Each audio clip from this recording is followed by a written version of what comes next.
Okay, so we always look for big volume, and there are a lot of things going on. These are some great suggestions. I really like them.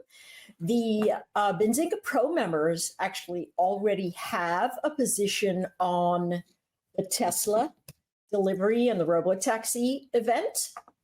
And so we've got a double butterfly. Happy to snap it in. Super cheap as it sits right now in terms of where it's moving.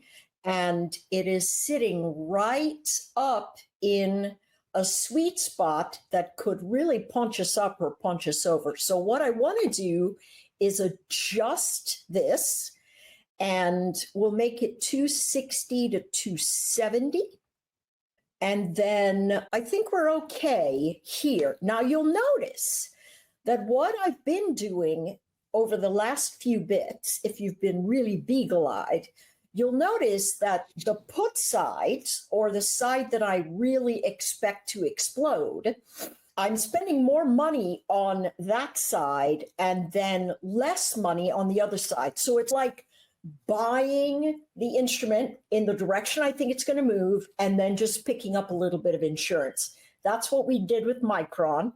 So we had 11 cents on the put side and we had 50 cents on the call side, and shucks, before that closed out, it was at 375 or something like that. So this is a nice adjustment that pushes us. You might go, but Anne-Marie, it's down $10 from the spike area.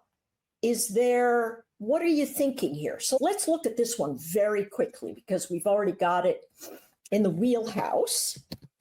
Always we pick trades that have strong volatility and a lot of price positioning that gives us exposure.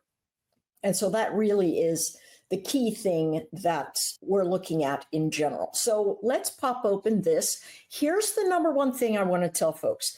If you're reading your streams, you're going to see people going, oh my gosh, this is the most bullish I've ever seen it. We're going to see bull bear things that go, oh, we're hitting extreme greed. We're going to see things, we're going to have the doomsdayers sitting on one side, and we're going to have the pie in the sky folks sitting on the other side. Our goal as intraday and short-term swing traders is to watch price.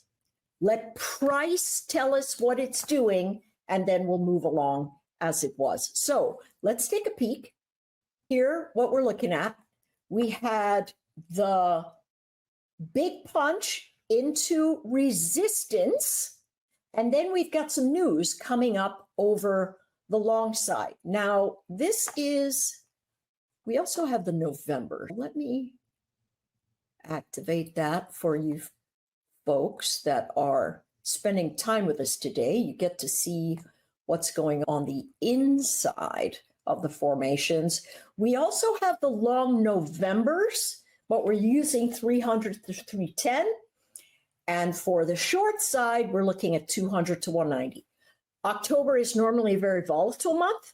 If we are generally bullish, we want to look for savage pullbacks that begin to hold. And one of those, of course, we'll look at shortly.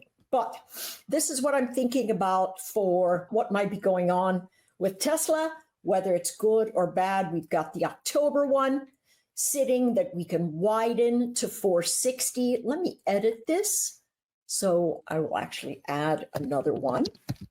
So it reminds me that we talked about this. We had 250, 260 call butterfly, and that is at about 96 cents, something like that. All right. So we have a resistance edge that we could punch up into. We have a support edge that we could hit the floor at. But the goal is set alerts so that when these things come in and hit your price, to look for the fire escape. Okay, it's just very important right now. So that is the Tesla trade.